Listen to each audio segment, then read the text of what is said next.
My name's Brittany, and today I want to talk about hip mobility. Our hip is a ball and socket joint. It's supposed to be able to move into flexion, extension, and be able to rotate, that internal and external rotation. And if it doesn't do that, then you can have problems up the chain and down the chain. So think low back problems, knee issues. So it's really important that our hips are able to move freely the way they're designed to.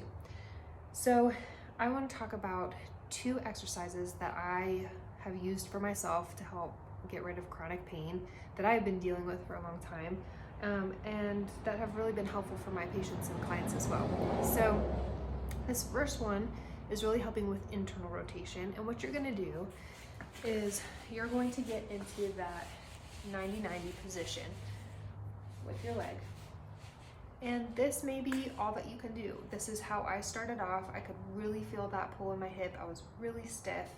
And so this is where I started. So what I did was I took my phone timer and I set it for 2 minutes, and I just went as long as I could. You know, I'd start at 1 minute and then I'd have to come out of it, and then I built myself up to 2 minutes.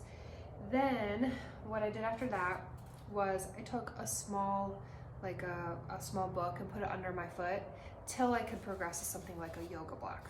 So I like the yoga block because it's got 3 different sides you can increase your height with. And so you can just slide it underneath your heel for a little bit bigger stretch. Again, I like to hold it for about 2 minutes. If you want a little bit more of an intense stretch, you can add a little twist to it, and I can feel it even more. So the next exercise I want to show you, we're going to use this band.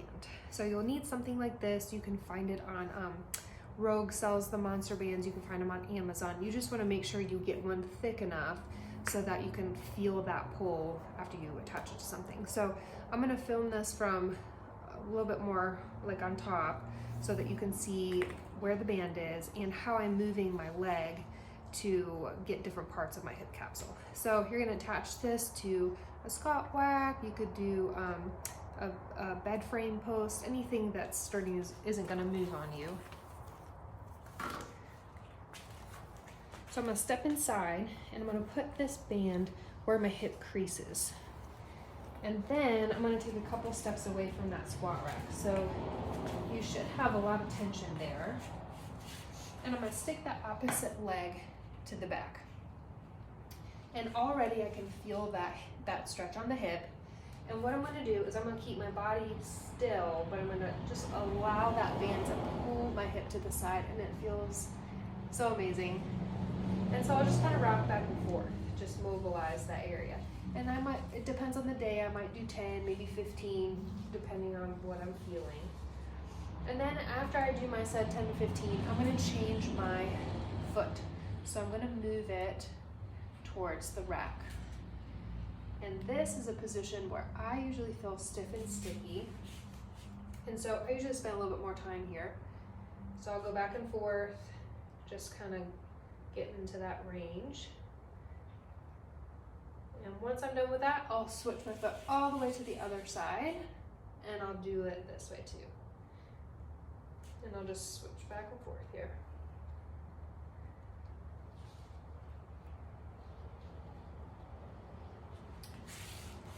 And that's it.